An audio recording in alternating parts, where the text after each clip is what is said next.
Precisamente se llama así, Abraham liberta a Lot, y vamos a ver cómo Cristo se revela a través de esta porción escritural. Abraham liberta a Lot. El capítulo que vamos a leer presenta a Abraham en una faceta que no se ha visto hasta ahora. Este capítulo presenta a Abraham en una faceta de guerrero, y la ocasión fue esta: el rey de Sodoma, el rey de Gomorra, junto con otros 3 aliados, es decir, 5 reyes, después de haber sido tributarios por 12 años del rey de Elam, y que la escritura lo identifica como el rey Kedorlaomer. Entonces ellos se rebelan contra la opresión o el tributo de este rey. Y bueno, Kedorlaomer, que lo vamos a ver ahorita, hace una alianza también con otros reyes, en este caso él y otros 3 reyes, y entonces hay una batalla campal, 5 reyes contra 4 reyes, y Kedorlaomer con sus reyes entonces derrotan a los reyes de Sodoma y Gomorra, es decir, 5 reyes. Y la escritura nos dice entonces que evidentemente la fuerza de su ejército, y muy probablemente también el terreno, obviamente su liderazgo y su estrategia militar, y por encima de ello obviamente la soberanía de Dios, hace que este rey venza entonces a los 5 reyes. Y entonces, hermanos, fíjense en el versículo 1 del capítulo 14, y lo primero que vamos a ver aquí,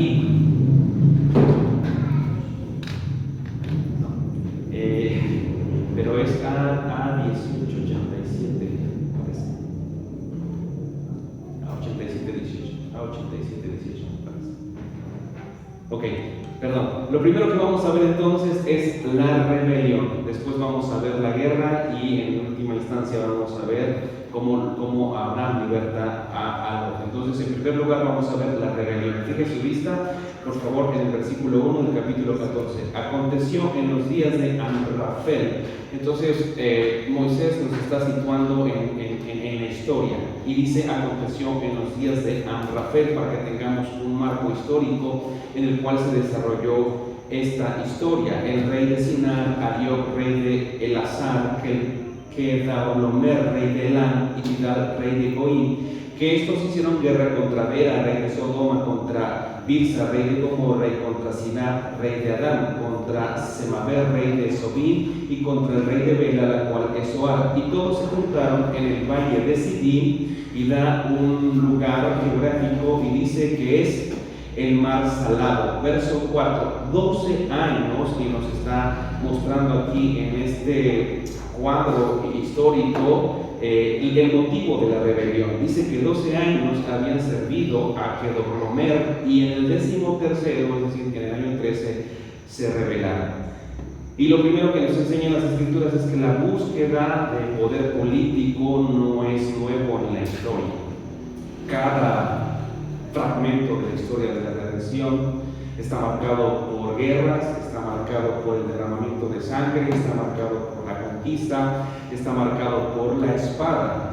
Y todo esto ha formado parte evidentemente de la historia del mundo desde la caída, porque antes de la caída no había pecado, antes de la caída no había guerras, antes de la caída no había muerte, no había derramamiento de sangre. Así que el asunto de la guerra, el asunto de la conquista, el asunto de la lucha del poder, el asunto de la espada, tiene que ver con el asunto de la caída. Es enmarcado por el asunto de la caída. Y evidentemente estas luchas de poder revelan el corazón humano, revelan egoísmo, revelan egocentrismo, revelan vanagloria, revelan la perversidad y la naturaleza de un corazón caído, revelan también un concepto inadecuado de nosotros mismos, porque el hombre tiene fuera de Cristo un concepto inadecuado de sí mismo, de sentirse superior, o querer ser superior, o querer ser mejor, o querer ser Dios.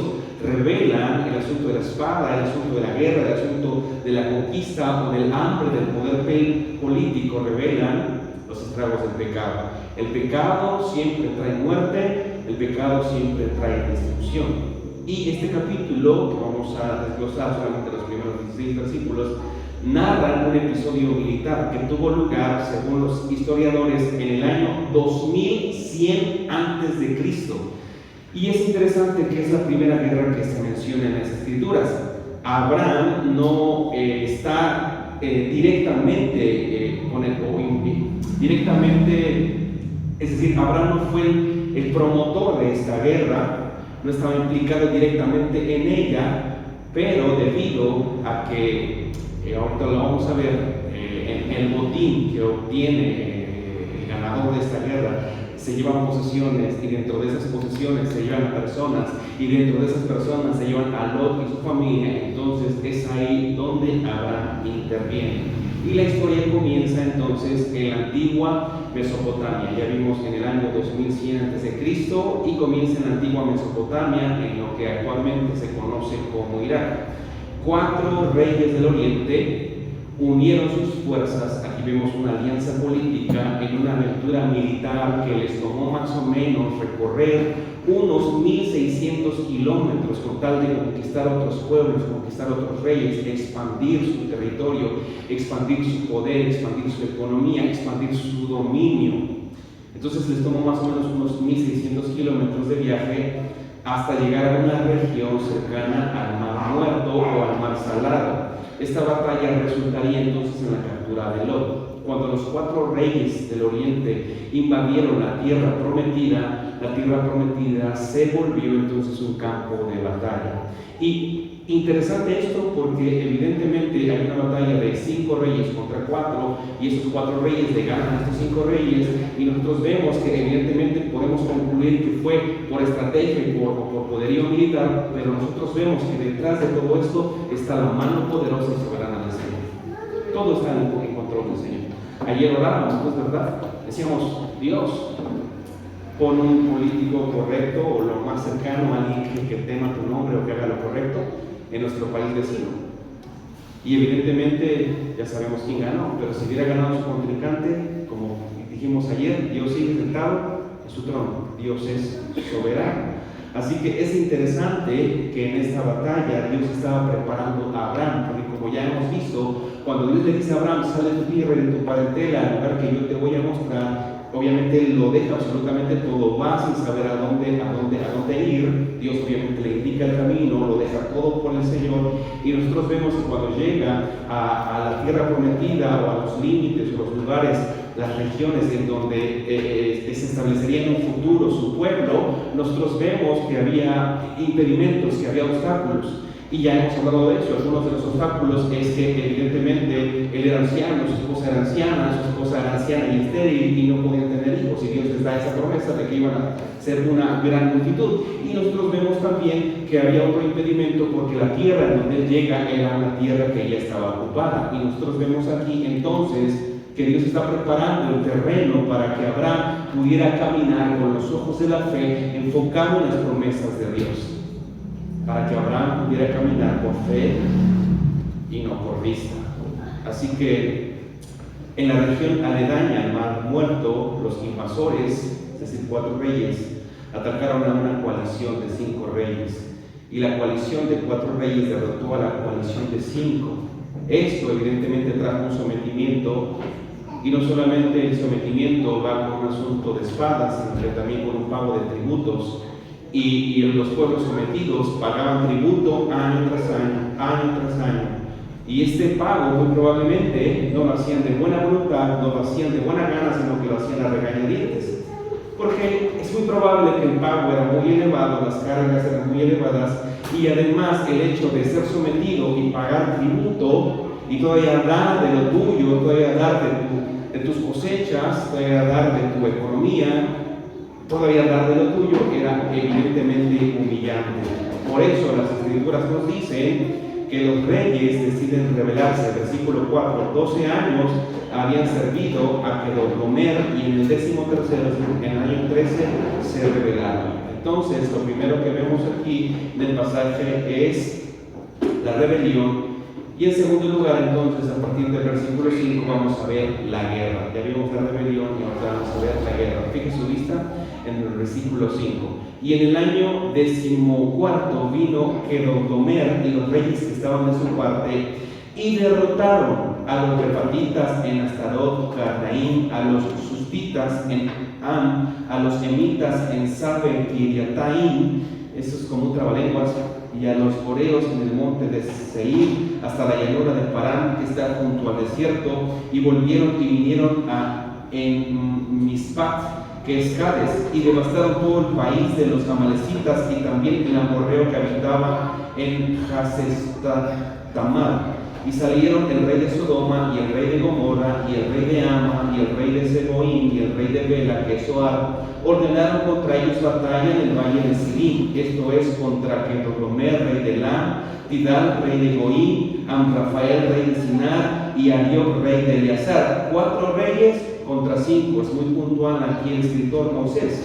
4 reyes contra 5. Y el valle de Sidim estaba lleno de pozos de asfalto, y cuando huyeron el rey de Sodoma y el de Gomorra, algunos cayeron ahí y los demás huyeron al monte, y tomaron toda la riqueza de Sodoma y de Gomorra y todas sus provisiones y se fueron. Y ahora miren lo que dice el versículo 12: tomaron también a Lot, hijo del hermano de Abraham, que moraba, y otra vez Abraham es específico, Moisés es específico, y dice que moraba en Sodoma, y sus bienes, y se fueron. Así que después de 12 años de pagar tributo, 5 reyes cananeos decidieron rebelarse y dejar entonces de pagar ese tributo, porque como ya indicamos, obviamente era humillante, y los resultados no se hicieron esperar, porque al año siguiente los ejércitos de los 4 reyes orientales, que es Kedorlaomer, esta escritura, Tidal, Amrafael y Arioc, marcharon entonces al oeste, dispuestos a castigar a los rebeldes, es decir, al rey de Sodoma, al rey de Gomorra, al rey de Adma, al rey de Zeboim y al rey de Bela. Es decir, otra vez 4 reyes contra 5 reyes. Una coalición de reyes del territorio de Mesopotamia se unieron en guerra contra una liga de reyes del territorio del Valle del Jordán. Mesopotamia y el Jordán. Si usted lo ve en un mapa, está Mesopotamia, acá está el Jordán. Así que fue un esfuerzo de los reyes de Mesopotamia para restablecer su dominio militar y político. Así que bajaron a Canaán por una ruta antigua, por una ruta bien conocida, una ruta comercial llamada el Camino Real o el Camino de los Reyes. Eso está en Números capítulo 20, verso 17, o en Números 21, verso 22, que está situada al este del Jordán. Y la Escritura nos dice que mientras ellos llegaban a hacer guerra contra estos 5 reyes que encabezaban la coalición, el rey de Sodoma y el rey de Gomorra, si usted puso atención a la lectura a partir del versículo 5, dice que los reyes que estaban de parte del rey Kedorlaomer vinieron y derrotaron a los refatitas, a los susitas en Amán, a los semitas, a los coreos, hasta la llanura de Parán, y volvieron y vinieron a Mispat, en Cades, y devastaron todo el país de los amalecitas. Es decir, lo que nos está presentando aquí Moisés es su poder devastador. Evidentemente su ejército era numeroso, su poderío militar era terrible. Nos está mostrando aquí su poderío, nos está mostrando aquí su autoridad, la grandeza de este rey y sus aliados. Así que bajaron a Canaán por esta antigua ruta llamada el Camino Real o el Camino de los Reyes. Así que los 5 reyes fueron derrotados, como leímos aquí, fácilmente y totalmente. Y como alguien escribió, en la guerra todo se vale, y al vencedor le toca el botín. Así que lo que acabamos de leer es que los conquistadores, los invasores, robaron todo lo que era de valor. Eso lo vemos en las escrituras, eso lo vemos en los libros de historia, eso lo vemos en las películas. Los conquistadores devastaban absolutamente todo, quemaban todo, mataban a los soldados, mataban a mujeres y niños, y algunos fuertes, portachones, se los llevaban como esclavos. Evidentemente para asegurar el vasallaje, evidentemente para asegurar el pago de impuestos, los llevaban como esclavos, los entrenaban en asuntos militares para usarlos en trabajos que se requería la fuerza física. Así que devastaron todo, se llevaron todo lo que era de valor, se llevaron algunos habitantes, repito, como rehenes para asegurar el vasallaje, para asegurar el pago de los tributos o de los impuestos. Y dentro de esas personas se llevaron a Lot y se llevaron a su familia. Y usted recordará que se llevaron a Lot y a su familia porque en el capítulo anterior, es decir, el capítulo 13, leímos que Lot levantó sus tiendas ¿hasta dónde? ¿Alguien recuerda? Hasta los límites de Sodoma. Y evidentemente los reinos, el reino de Sodoma fue uno de los reinos que fue derrotado dentro de esa coalición de 5 que se rebelaron contra Kedorlaomer.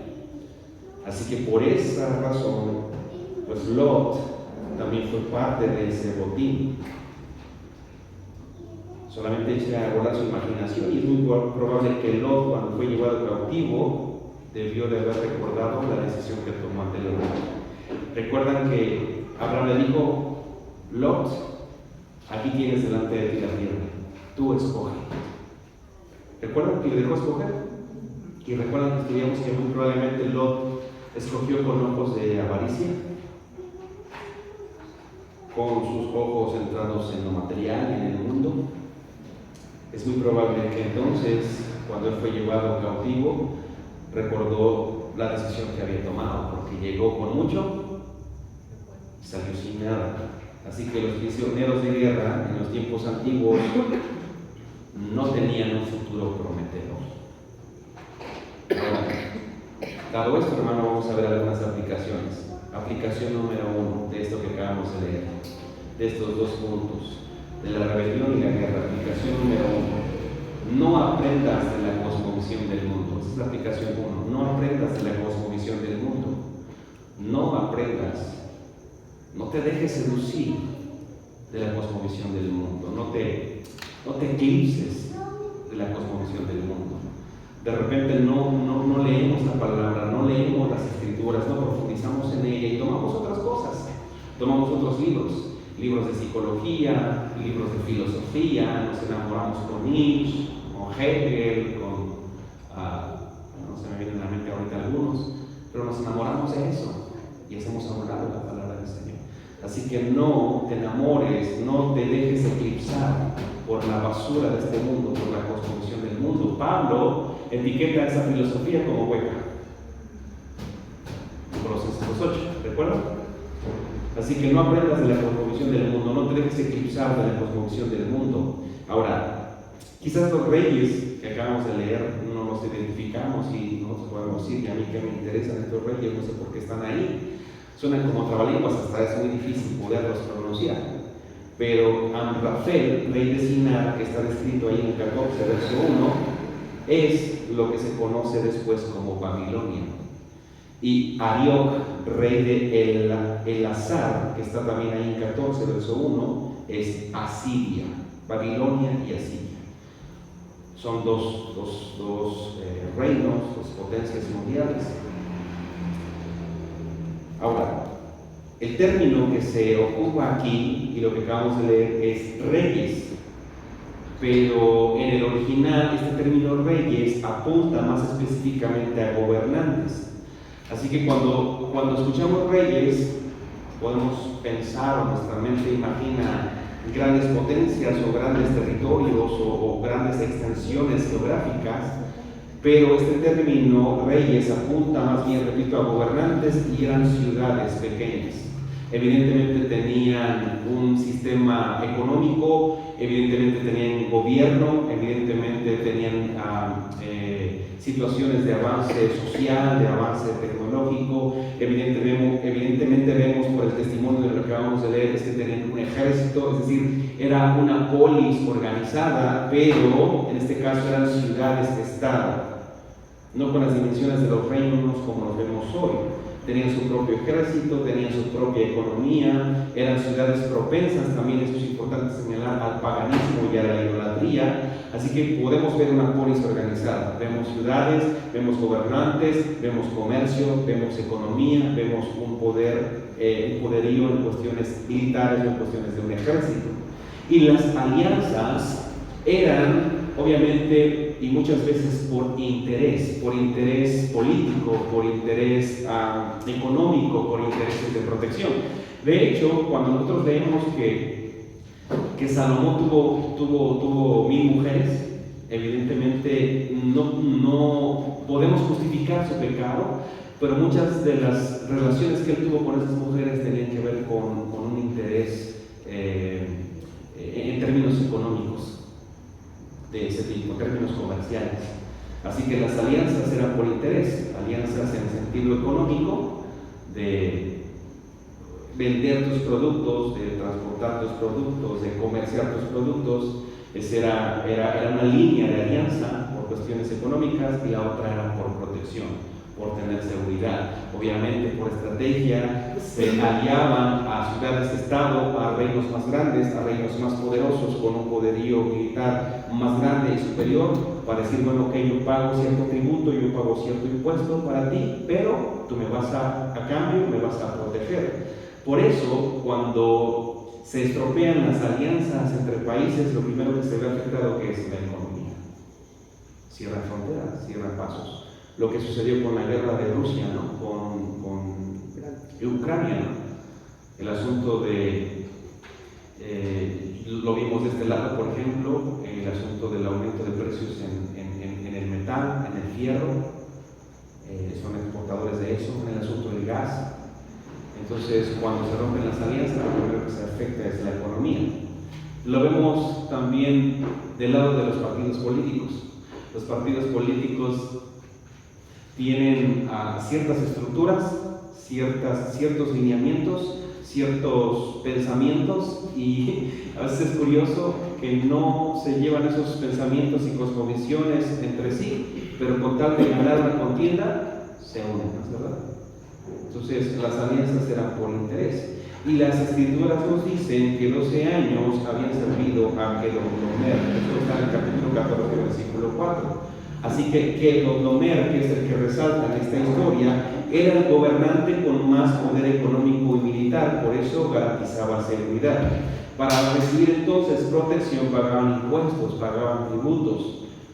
No es que la gente fuera esclava, obviamente había cierta libertad, pero no había una autonomía y una soberanía completa. Así que el rey, al cual se le pagaba tributo o vasallaje, muchas veces ponía a sus gobernantes, a sus administradores, de acuerdo a sus propósitos y de acuerdo a su interés, de acuerdo a su conveniencia. Así que el que ganaba la guerra, ganaba el poder. El que ganaba la guerra, ganaba poder. El que ganaba la guerra, ganaba autoridad. Así que cuando se ganaba guerra, se ganaba poder, se ganaba autoridad, se ganaba prestigio, pero también se ganaban posesiones, se ganaba territorio, se ganaba obviamente temor, se ganaba gente para el trabajo. Y otra de las cosas que nosotros vemos, como lo mencioné, era dentro de esa gente para el trabajo, había dentro de ese grupo niños, jóvenes, y no es que esos niños y esos jóvenes los ocuparan para hacer sacrificios, digo, dependiendo de la idolatría y perversidad de los pueblos, pero a veces pensamos eso, o a veces pensamos que los niños y jóvenes eran usados también para trabajo físico, pero si nosotros rastreamos la historia, los niños y los jóvenes eran no tanto llevados a trabajos físicos forzados, sino que los instruían, los alimentaban, los educaban, los formaban.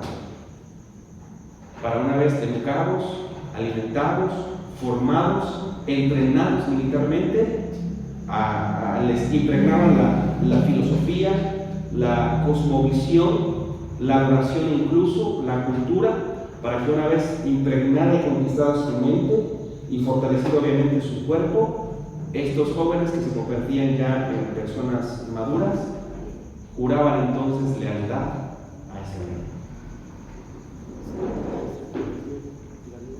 Una vez adoctrinados, entonces rendían lealtad al reino. Y les voy a dar algunos ejemplos de cómo a veces se pervierte la mente y se adoctrina la mente. Es muy sutil. En la iglesia del primer siglo, es el primer ejemplo que voy a dar, el bautismo de los creyentes Era un elemento, obviamente, que está en las Escrituras, que apuntaba al hecho de que si una persona era sumergida en las aguas del bautismo, era la prueba o la evidencia de que ese hombre o de que esa mujer había renunciado a su vida pasada y ahora iba a comenzar una vida con Cristo. Era un testimonio de su fe. El bautismo era el fruto o el reflejo de su fe en el Salvador, de su fe en Cristo. Para que un creyente se pudiera bautizar, pasaban a veces hasta 3 años para darles doctrina y se pudieran bautizar y ver sus frutos y ver su comportamiento. Así que una vez pasado el asunto doctrinal, que iba desde el año hasta los 5 años, entonces el creyente que mostraba evidencia y fruto era llevado a las aguas del bautismo. Evidentemente se añadía la membresía y se ocupaba ese hombre y esa mujer para servir. Eso era un reflejo, repito, de su fruto, de su fe en el Señor, y entonces ocupaban esa vida para el servicio del Señor. Eso es lo que vemos en la iglesia del primer siglo. Pero la iglesia pervertida ocupaba el bautismo no como un reflejo del fruto de la fe, sino que ocupaba el bautismo para convertir a las personas en ciudadanos romanos. Si te bautizas, entonces obtienes la ciudadanía romana, esa credencial de romano y los beneficios que el imperio daba. ¿Ven cómo se permitió eso? Así que era para convertirse en ciudadano romano y por otro lado también para ocupar puestos de liderazgo. En la iglesia pervertida se mezcló la fe más la política, y cuando se mezcló la fe y la política se perdió la santidad. Entonces los nobles y los ricos compraban los puestos eclesiásticos y los usaban, ¿sabe para qué? Para ganar más riqueza y para ganar más poder. Así que ahí tenías a un obispo, tenías a un diácono, tenías a un anciano, tenías a un pastor que no sabía absolutamente nada de Biblia, que no sabía nada de teología, que era un pseudo cristiano y que ocupaba y compraba esas credenciales para obtener más poder y para obtener más riqueza. Porque la iglesia pervertida tenía obviamente el poder político, el poder económico y el poder religioso. Así que se compraban esos puestos para ganar riqueza y poder. Así que estos pseudo cristianos se convirtieron en los líderes, se convirtieron en pastores, en obispos y en ministros. Es por eso que los verdaderos cristianos huyeron a vivir una vida monástica. También se mezcló Biblia más romanismo. Eso lo vimos en las sesiones de la serie que acabamos de terminar sobre la sola escritura. Y al mezclarse Biblia más romanismo o más mundo, entonces se introdujeron un montón de herejías. Al emperador romano lo llamaban César, es decir, lo llamaban Señor. Al Papa lo llamaban Santo Padre, y la Escritura dice: nadie llama Padre en el cielo sino solamente el Señor. Lo llamaban Sumo Pontífice, constructor de puentes, y el que es el puente entre Dios y nosotros, ¿quién es? Jesucristo, Sumo Pontífice como jefe de la religión romana. Al Papa lo llamaban Vicario de Cristo, que tiene que ver con alguien que tiene el mismo poder y autoridad que Cristo, el Papa.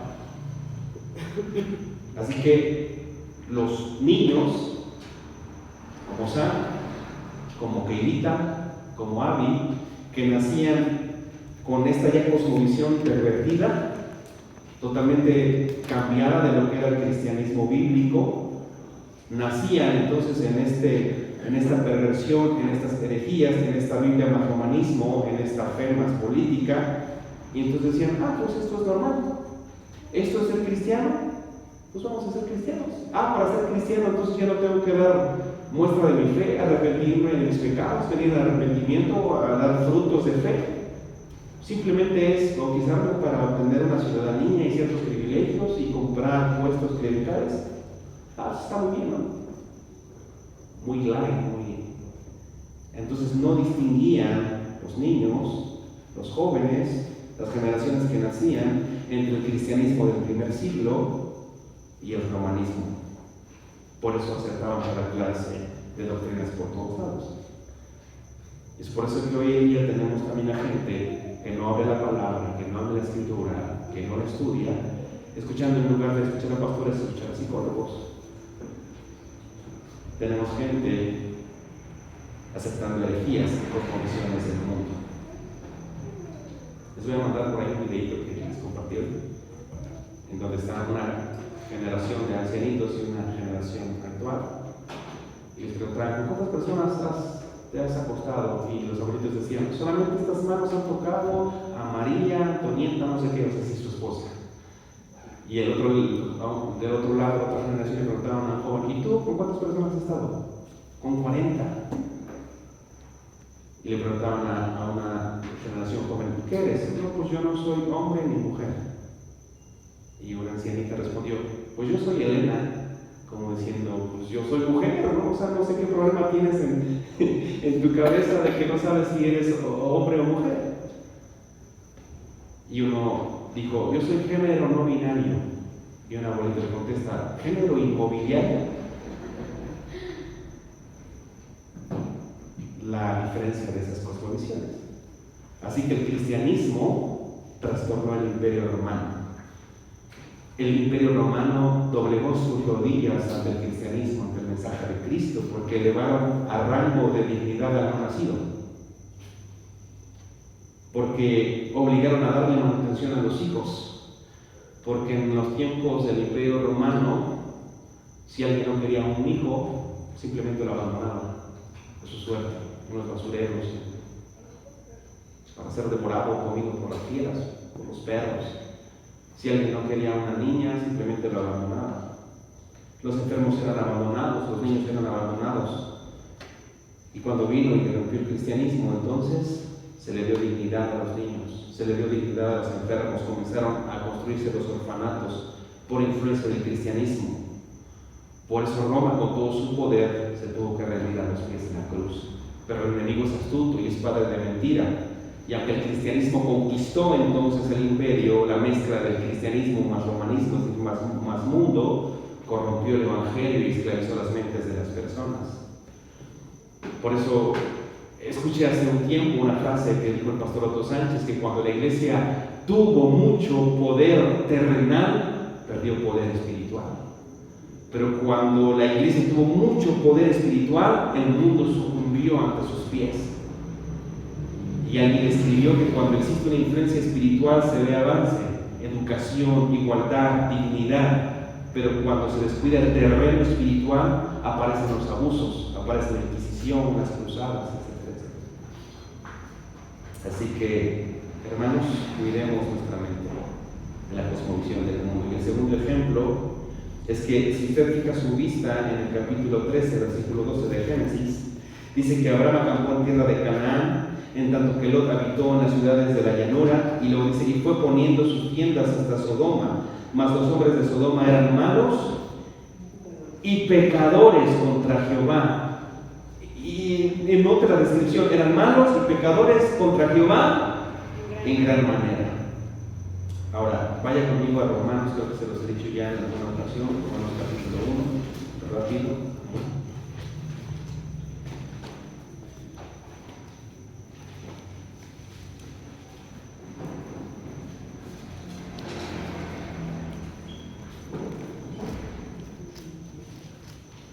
Versículo 18. Y vamos a ver, ya lo hemos visto, pero es importante recordarlo, 3 entregas que vemos ahí. Por dejarse impregnar de la cosmovisión del mundo, por dejarse engañar por el enemigo. Versículo, ¿ya lo tienen? Romanos 1, 18. ¿Sí?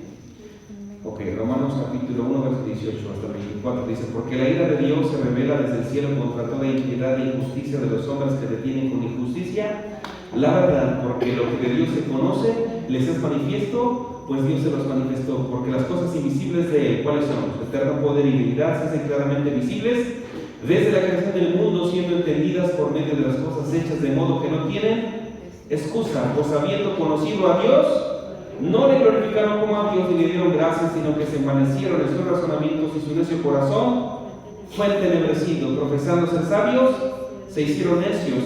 ¿Y qué hicieron? Cambiaron la gloria de Dios, que es incorruptible, en semejanza de imagen de hombre corruptible, de aves, de cuadrúpedos y de reptiles. En lugar de adorar a Dios, adoraron a la creación. ¿Cuál es el resultado de eso? La primera entrega, versículo 24. Por lo cual también Dios nos entregó ¿a qué?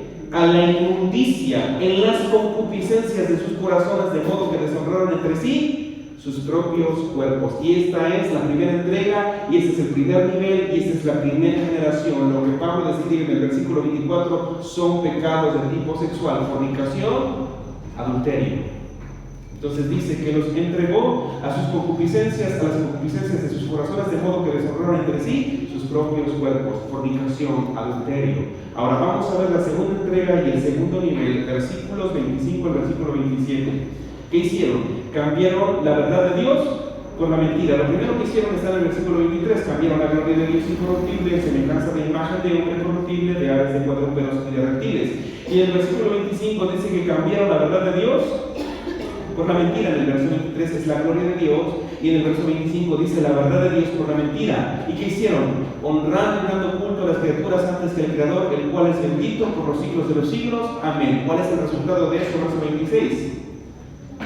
Por eso Dios nos entregó a pasiones vergonzosas, pues aún sus mujeres cambiaron el uso natural por el que es en contra de la naturaleza de la mujer, y se encendieron en su lascivia unos con otros, cometiendo en sí mismos hechos vergonzosos, hombres con hombres, y recibiendo en sí mismo la retribución de vida a su extravío. Así que vemos el segundo nivel, la segunda entrega. Así que ya no son, obviamente son pecados de tipo sexual, pero eso es lo que se conoce, o lo que Pablo describe en Colosenses capítulo 3, verso 5, como pecados de impureza o pasiones desordenadas. Es decir, son pecados de tipo sexual, pero ya en un segundo nivel. Ya no son fornicación, ya no es adulterio, sino que es ¿qué? Homosexualismo, lesbianismo. Wow. Y ahora la tercera entrega, versículo 28 y versículo 32. Y como ellos no aprobaron tener en cuenta a Dios, ¿qué sucedió? Dios nos entregó una mente reprobada para hacer cosas que no convienen. Mente reprobada.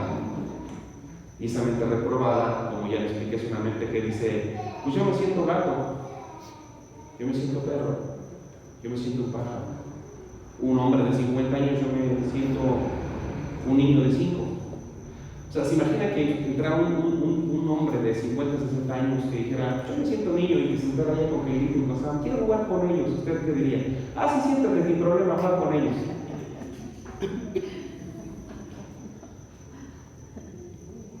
Y el resultado de esas entregas, hasta llegar a una mente reprobada, es ¿por qué? Porque dejaron a Dios, su gloria, y cambiaron su verdad por la mentira. Así que querían cambiar a los hombres de Sodoma y Gomorra la cosmovisión de Lot y su familia. Así pasó con Daniel. Recuerden sus amigos cuando entraron a Babilonia. ¿Qué hicieron? Les dieron educación pagana, nombres paganos y comida pagana. Querían cambiarle su identidad, querían cambiarle su mentalidad. Es decir, que ellos llegaran como judíos y salieran como babilonios. Pero como dijo un escritor,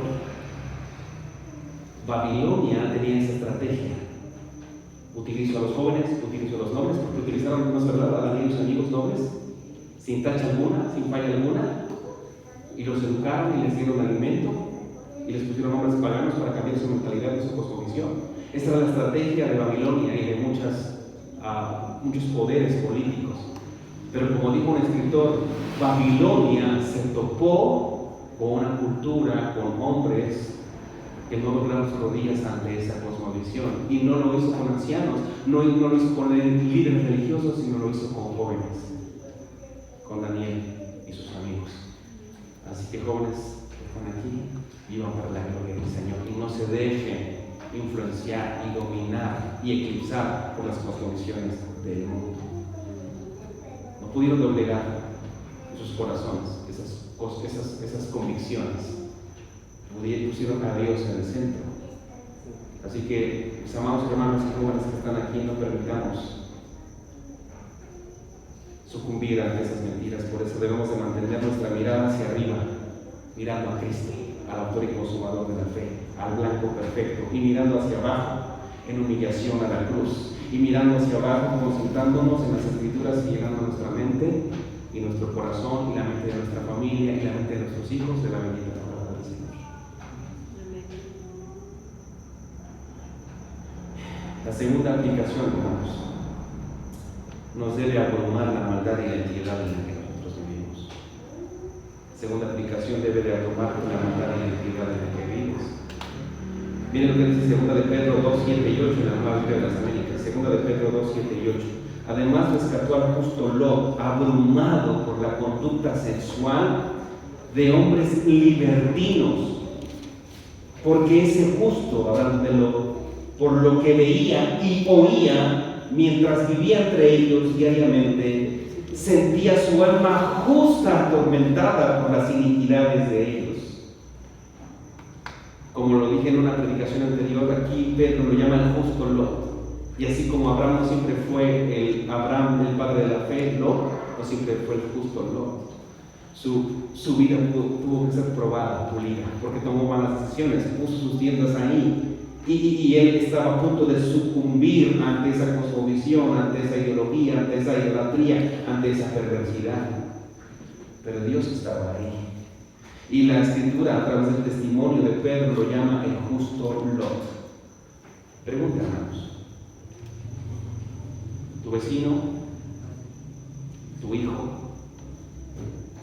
tu compañero de trabajo, te puede llamar a ti el justo, la justa. Pon tu nombre ahí. Nos llaman así. La justa Ami, la justa Nancy, la justa Gris, el justo Omar, el justo Ana, el justo Luis. Están en un ambiente hostil, en donde hacen chistes de mal gusto, de doble sentido, palabras vulgares, cuando te quieren enseñar cosas o videos inmorales. ¿Tú participas con ellos o reprendes las obras infructuosas de las tinieblas? Al ver el ambiente hostil, promiscuo, nos comentaban que en Progreso se hicieron como 3 días de marcha en adoración a la muerte, viendo eso, viendo ese desfile, viendo el libertinaje.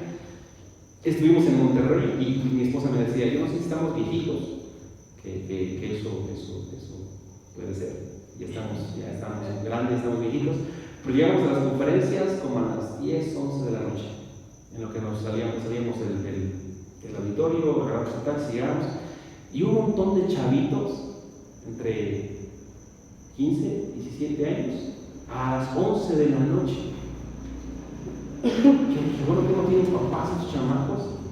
Y bueno, pues es uno, 11 de la noche, y dos, una forma de vestir que yo digo,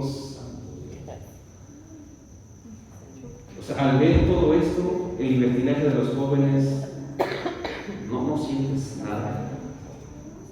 Al ver cómo hablan, cómo se visten, no sé si lo comenté hace un tiempo, un día fui a desayunar con mi esposa a la universidad donde trabaja, fuimos ahí a la zona donde se venden los alimentos, nos sentamos en una banca donde estaban unos chavos, y antes obviamente había respeto, ¿no?, por los mayores. Los chavos estaban ahí diciendo unas de este tamaño. Los alumnos en las escuelas, los maestros que están aquí, pasan y dicen unas de este tamaño y ya no les importa. Un día, una ocasión, un joven me dijo, profe, vamos a tornarlo, vamos a echarnos un churrito de marihuana, ¿cómo ven? Al ver cómo tratan a los niños, cómo hacen políticas para votar a los niños como si fueran basura, cómo blasfeman y pisotean el nombre de Dios, deberíamos de dolernos, aborrecernos diario, deberíamos de gemir y de llorar. Si no aborreces lo que Dios aborrece, estamos defectuosos. Hay algo mal en ti y hay algo mal en mí. Hay alguien que dice, no lo comparto, pero lo respeto. Bueno, si tú dices eso, esa no puede ser tu conclusión. Deben de molestarte sus conversaciones, los lugares, a veces a donde vas. Y de verdad a mí me ha pasado estando en un lugar o viendo una cosa, y yo no puedo estar viendo una cosa por más de 5 o 10 minutos si eso está mal. O ir a un lugar en donde el ambiente no es un ambiente adecuado. Mi esposa me dice, es que vamos, porque no nos sentimos correctos y adecuados en ese lugar. Nos debe de doler el mundo en el que vivimos, el mundo que está más preocupado por el dinero que por sus deudas, y que está más preocupado por qué vestir, de mostrar su vergüenza y su desnudez, y no de vestirse de santidad y de Cristo. Por tanto, debemos otra vez permear nuestra mente de la palabra del Señor, para diferenciar la verdad del error.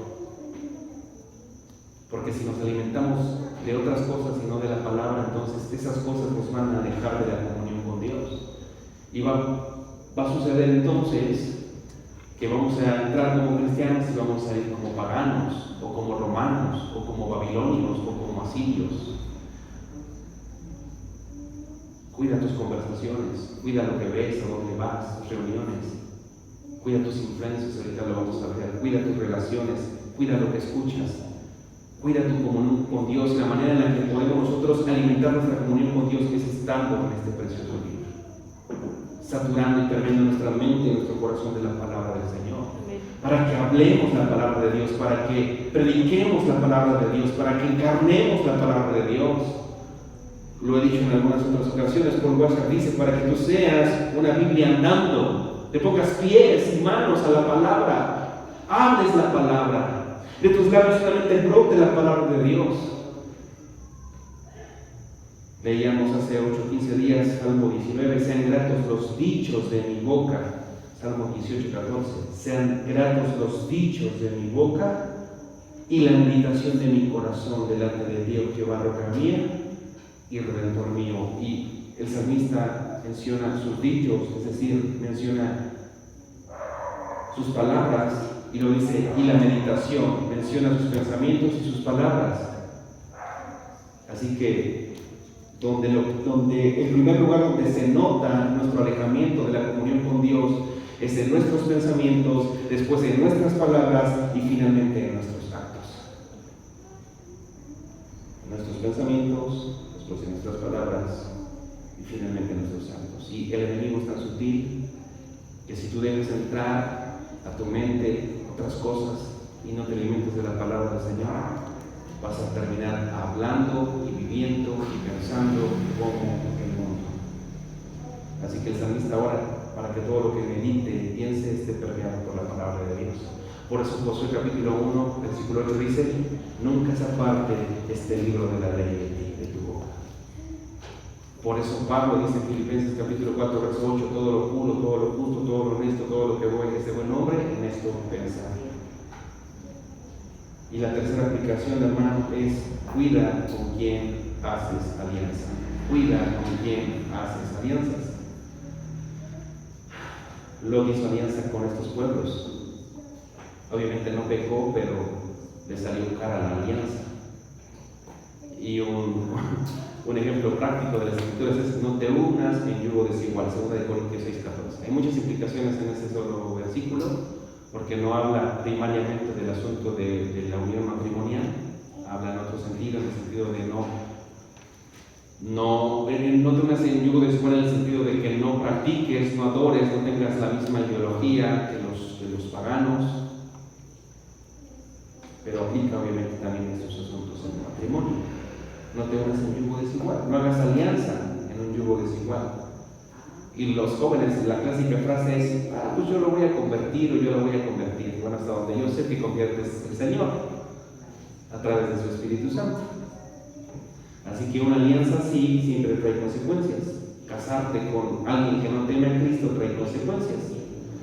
Te llevará a muchas situaciones, a muchos dolores de cabeza, que si tú honras la palabra de Dios, no batallarías con eso. No te involucres con relaciones o con trabajo, por ejemplo, que te aleja de Dios. Oh, ya tengo ese trabajo soñado, pero si ese trabajo te aleja de la comunión con Dios, es una alianza peligrosa. No tengas alianza con amigos o con personas que sus conversaciones y su cosmovisión no te edifiquen, porque son alianzas peligrosas. Les mandé un material, un video ahí en el grupo de un chico que estuvo en contacto con una inteligencia artificial, no sé si lo vieron, y estuvo por mucho tiempo con ese contacto que dejó de hacer cosas que le gustaban, quizás el deporte, quizás otro tipo de relaciones, otro tipo de entretenimiento, y se desconectó de la realidad, y finalmente este chico se quitó la vida, porque la inteligencia artificial lo guió a eso. Los papás se dan cuenta, obviamente, cuando los hijos empiezan a tener ciertas relaciones con ciertas amistades, porque su manera de pensar cambia, su manera de hablar cambia, su obediencia cambia a desobediencia, incluso los asuntos de gustos cambian, asuntos de lo que ve, de lo que escucha, la música que escucha, los programas que ve, e incluso, ¿saben dónde se ve? En la manera de vestir. Pero ¿por qué te quieres vestir así? Bueno, por hacer un poquito es por las relaciones que tienen, las amistades que tienen. Hermanos, busquemos relaciones, jóvenes busquen relaciones que los lleven a la piedad. Busquemos relaciones, busquemos amistades que nos lleven a la piedad. Así como cuando los padres le dicen a sus hijos, hey, busca amistades que no te sonsaquen al desorden, ¿no? A matar clase, a no poner atención, a que tus compañeros digan, pues ahí no entramos, o a que te sientes hasta atrás, ¿no? Busca amistades en tu escuela, donde juntos puedan aprender, juntos puedan estudiar. Busca gente que a lo mejor si se te dificulta ciertas materias, matemáticas o lo que sea, busca esas amistades que te ayuden. ¿Las verdad que los consejos que los papás dan? Que te sientes hasta enfrente, que estés ahí, que hagas trabajo en equipo y que todos colaboren. Bueno, del lado espiritual es lo mismo. Busca relaciones, hermanos, hermanas, que te lleven a la piedad, que te lleven a amar a Cristo, que te lleven a amar la palabra. Busca esas relaciones. Y por los últimos minutos, hermanos, que me quedan, vamos a ver el rescate. El rescate. El rescate. Versículos 13 al 24. Vamos a ir a Génesis, por favor. Génesis 13 al 24.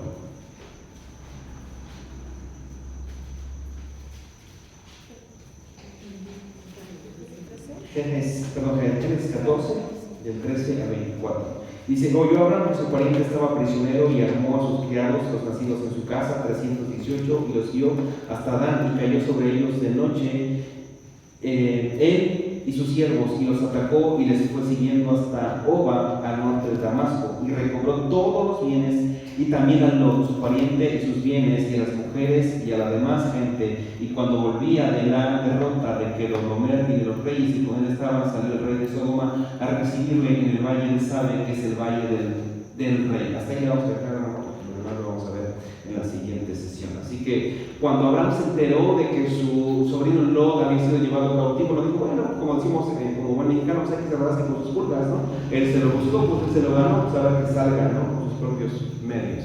Hay que se las arregle como pueda. Así que en el capítulo anterior nosotros vemos la fe de Abraham y vemos el carácter de Abraham como un carácter generoso, como un corazón generoso. Hey, Lot, escoge tú. Y ahora vemos en este capítulo el corazón y la fe de Abraham como un hombre misericordioso. Así que Abraham recibe la noticia de la cautividad de su sobrino Lot e inmediatamente decide ir a su rescate. Y vemos aquí que se destaca la bondad de Abraham aplicada hacia su sobrino Lot.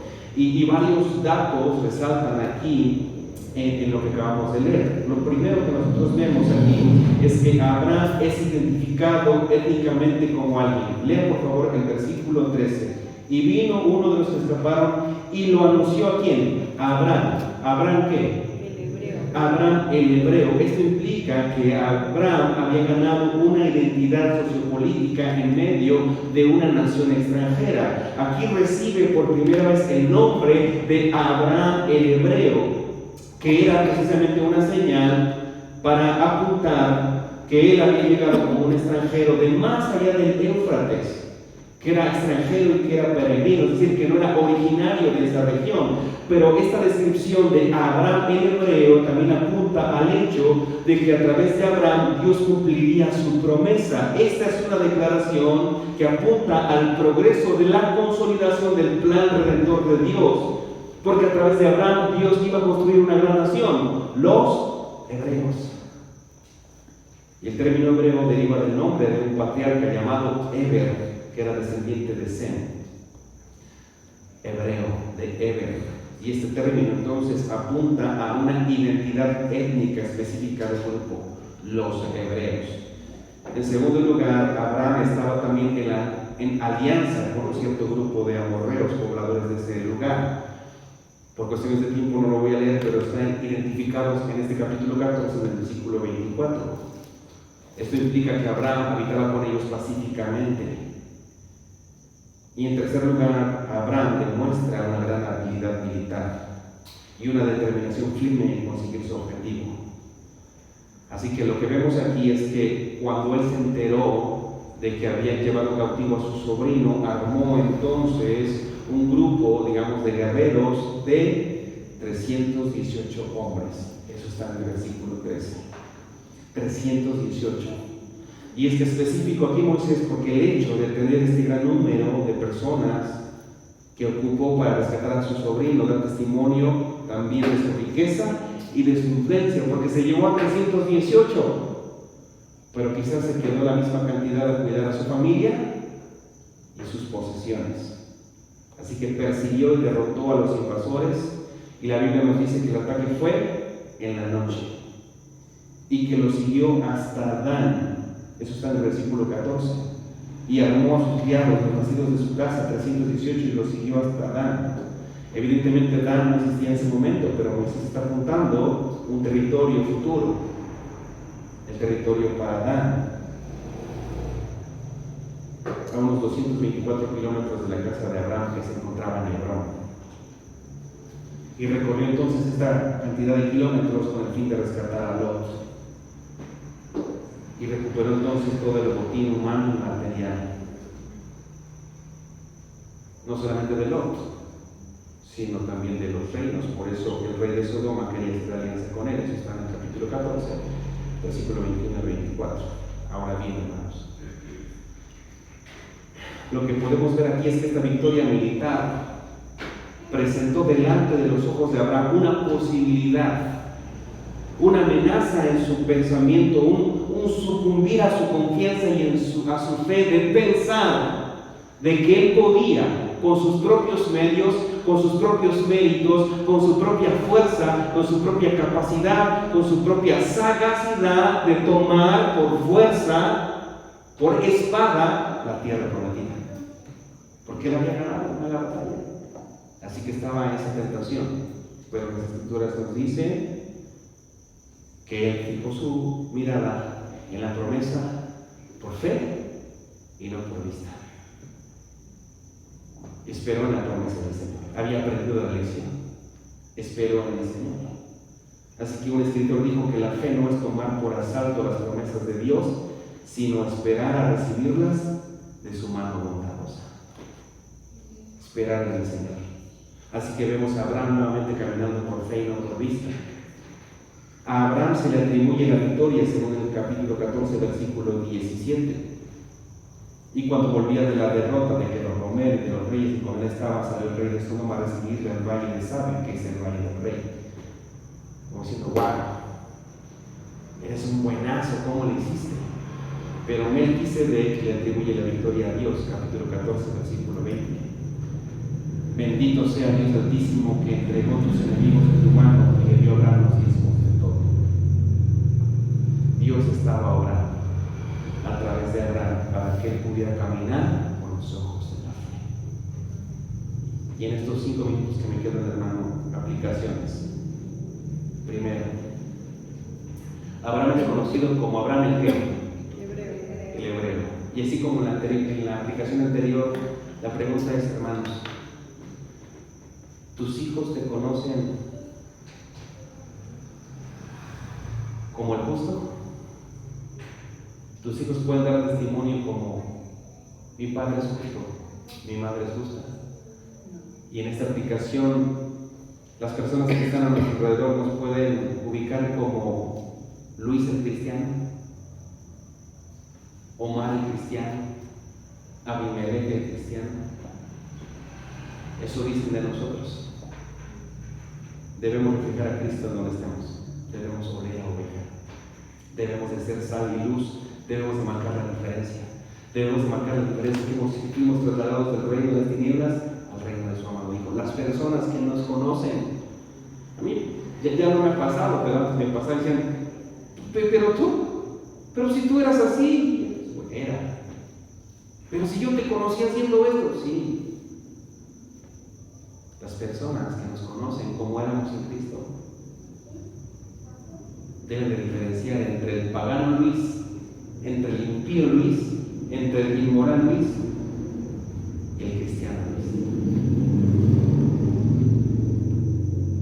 Otra vez, en mi casa, mis hijos pueden dar testimonio y decir: mi padre es justo. El justo Luis, la justa Cris, la justa Ana. Nuestros hijos pueden decir: mi padre que ama a Cristo, que teme a Cristo. La gente debe de ver esa diferencia. Tus hijos deben de ver esa diferencia.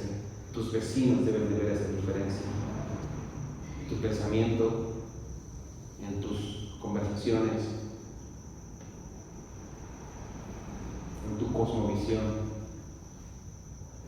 Lot fue llamado justo, como somos llamados nosotros. Dios puede llamarnos justos.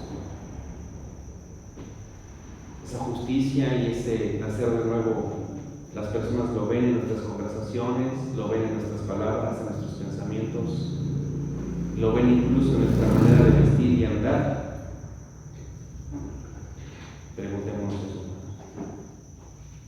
Segunda aplicación: no nos olvidemos de la misericordia. Lot escogió con los ojos de la carne, se fue y puso sus tiendas hacia Sodoma, y Abraham pudo decir: pues hay que se las arregle él.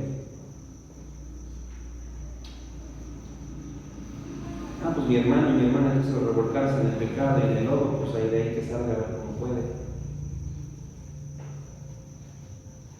La Biblia nos invita a no olvidarnos de la misericordia. Recuerda el gol de el Señor nos ha rescatado. ¿Quiénes éramos? Porque muchas veces bajamos nuestra vara de juicio, y como ya estamos en Cristo y de repente a veces estamos llenos de mucho egoísmo, de mucho egocentrismo y de mucho fariseísmo, tratamos así a nuestros hermanos con dureza. Pero la Biblia nos enseña, Proverbios 3:13: nunca se aparten de ti la misericordia y la verdad, átalas a tu cuello y escríbelas en la tabla de tu corazón. Recuerda de dónde el Señor te rescató y sé misericordioso. Miqueas 6:8: oh hombre, el que te ha declarado lo que es bueno y que pide Jehová de ti, solamente hacer justicia, amar misericordia y humillarte ante tu Dios. Y la misericordia no es solamente extender misericordia, así como hemos extendido, como Dios nos ha extendido misericordia con nuestros hermanos, con mi esposa, con mis hijos, con mis hermanos en la fe, con mis hermanos en Cristo, sino con aquel que piensa y planea toda clase de mal contra ti, mintiendo, contra tu enemigo, contra él. Contra él. Debes de perdonar y extender misericordia con el que te ofendió, el que te hirió, el que te lastimó. Debes de extender misericordia y perdón con tu enemigo. Le dice: el que te pide, dale. Tercera aplicación: camina con los ojos de la fe. Camina con los ojos de la fe. Camina con los ojos de la fe. Otra vez, la victoria sobre los reyes pone a Abraham en un escenario donde él quizás pensó que podía obtener la tierra prometida por sí mismo. Fue tentado en eso. Literalmente la situación de Abraham es paralela a la situación de Jesús. Obviamente no hay comparación entre Abraham y Jesús, pero es un escenario similar. En la tentación, el diablo le ofrece posesiones a Jesús y le dice: si tú postrado me adoras, te voy a dar toda la autoridad de los reinos de este mundo. A cambio, obviamente, de un alto precio, a cambio de la renuncia del plan redentor. Satanás quería alejar a Cristo del plan redentor, de lo que había venido, de su propósito. Al igual que Jesús, Abraham no escoge esta posibilidad de posesión de la tierra de esa manera, sino decide esperar en Dios y aceptar las condiciones de Dios. Y si Dios te ha prometido algo, Él lo va a cumplir. Porque la tierra, la ciudadanía, el lugar junto a Él, lo ha ganado Cristo. Él lo prometió, Él no lo va a dar. Y en cuarto lugar, la cuarta aplicación: con eso termino, Dios nos da la victoria. Dios nos da la victoria. La Biblia dice que nuestra lucha no es contra sangre ni carne, sino contra principados, potestades, contra gobernadores de las tinieblas de las regiones celestes. Por eso, como nuestra lucha no es contra sangre ni carne, las armas de nuestra milicia no son carnales, sino poderosas en Dios para derribar fortalezas y argumentos y toda altivez que se levanta contra el conocimiento de Cristo, llevando cautivo todo pensamiento a la obediencia de Él. 2 Corintios 10:4. Él nos da la victoria en medio de nuestras tribulaciones y en medio de nuestras tentaciones. Él produce en nosotros el querer como el hacer, Filipenses 2:13. Y Él vive para interceder por nosotros eternamente, según Hebreos 7:25. Él renueva nuestras fuerzas. La fuerza es aquel que no tiene ninguna. Isaías capítulo 40, versículo 31. Y Él nos dice en medio de nuestras tribulaciones: bástate mi gracia, porque mi poder se perfecciona en medio de tu debilidad. La victoria, hermanos. La victoria es en sus recursos, con sus recursos y no con los nuestros. Por eso vemos que a Gedeón lo mandó a pelear con los filisteos con 300. Y da la razón, Jueces 7:2. Y Jehová dijo a Gedeón: el pueblo que está contigo es mucho, para que yo entregue a los madianitas en tu mano, no sea que se alabe Israel contra mí diciendo: mi mano me ha salvado. Es en sus recursos y en sus fuerzas. Nosotros somos débiles, Él fuerte. Nuestros recursos son limitados y los de Él ilimitados. Cuando ganamos una gran batalla, es en nuestra debilidad, pero es en su fuerza. Por eso solo podemos, en medio de una gran victoria, darle la gloria a Él. Solo podemos decir: no a nosotros, sino a tu nombre sea dada toda la gloria. Para que el que se gloríe en el Señor. Así Dios le dio la victoria a Abraham, se la dio a Gedeón, se la dio a Moisés, se la dio a Jael sobre Sisara. ¿Recuerdan Jueces 4? Que entra a su tienda y pum, clava una estaca en la cabeza. Así se la dio al pueblo de Israel. ¿Recuerdan Jericó? Y así nos la da a nosotros. Y en quinto lugar, hermano, con esto terminó, Dios es nuestro libertador. Génesis 14, verso 16. Y recobró, estamos de Abraham, todos, enfatizo, todos los bienes, y también a Lot. Abraham apunta a un más grande libertador y un más glorioso libertador. ¿Quién es Abraham? Cristo. Aquí Abraham recobró todos los bienes y también a Lot. Pero este Abraham, que fue libertador de Lot, apunta a un más grande libertador, que es Cristo. Jesús nos rescató con su propia vida. Abraham rescató a Lot de un rey, pero Jesús nos rescató del pecado, de la muerte, del infierno, de la condenación y de Satanás. Abraham hizo un rescate físico, pero Jesús hizo un rescate espiritual. El rescate de Abraham fue temporal, pero el rescate de Jesús es eterno, hermanos. Así que nosotros no vencemos por nuestra cuenta. Nosotros vencemos porque Cristo ya venció por nosotros. Somos más que vencedores por medio de aquel que nos amó. Por tanto, ni la vida, ni la muerte, ni ninguna cosa creada nos podrá separar de ese amor, del amor de Dios que es a través de Cristo Jesús. Siendo aún pecadores, Cristo murió por nosotros. Romanos 5:8. Cristo venció a Satanás, al pecado, la muerte y la tumba. Y según Zacarías capítulo 4, verso 6, la victoria no es con espada ni con ejército, sino con su Santo Espíritu. Amén. La victoria no es con lanza ni jabalina, sino en el nombre del Señor Jesucristo. Y termino con esto, hermano. En sus victorias, Él nos humilla, pero Él se exalta, para que la gloria sea de Él, para que solo nos gloriemos en la cruz de Cristo. Así que Él es nuestro Goel, nuestro pariente redentor. Él es nuestro hermano mayor, quien se ofreció a sí mismo en nuestro lugar. Él es nuestro Redentor, quien nos lleva a casa del Padre. Él es el Cordero de Dios que quita el pecado del mundo. Él es nuestro sacerdote, quien intercede por nosotros y quien presentó el sacrificio y quien fue al mismo tiempo el sacrificio.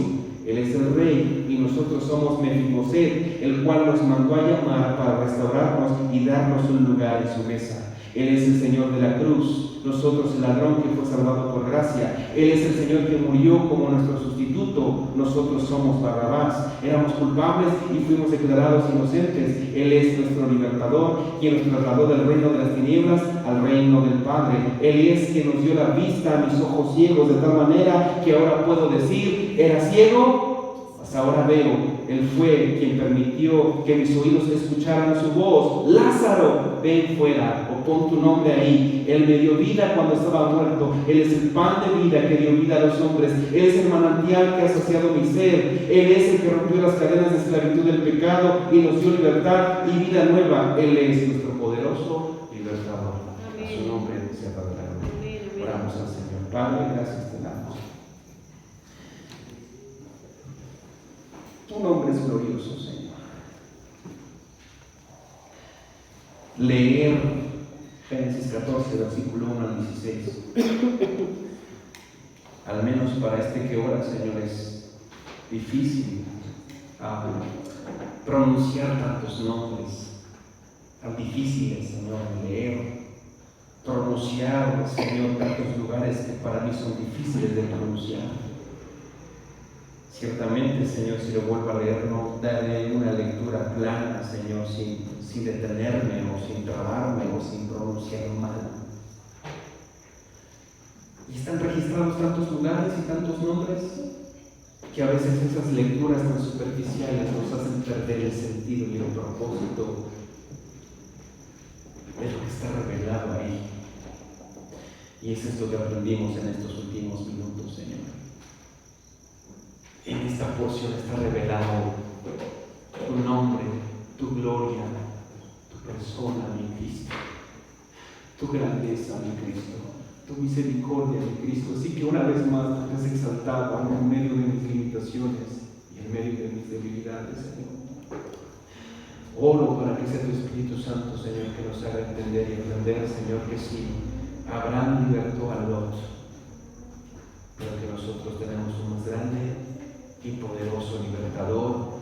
Su nombre es Cristo el Señor, el cual nos ha trasladado al reino del Padre, a casa del Padre. Gracias te damos, Señor, en el nombre que es sobre todo nombre, en el nombre precioso y poderoso de Cristo Jesús. Amén y amén. Gracias por esos beneficios, gracias por ese amor, gracias por esa misericordia inmerecida, Señor. Ayúdanos a reflexionar en ello. Lo oro en el nombre de Jesús. Amén. Y amén. Que el Señor les bendiga, mis amados.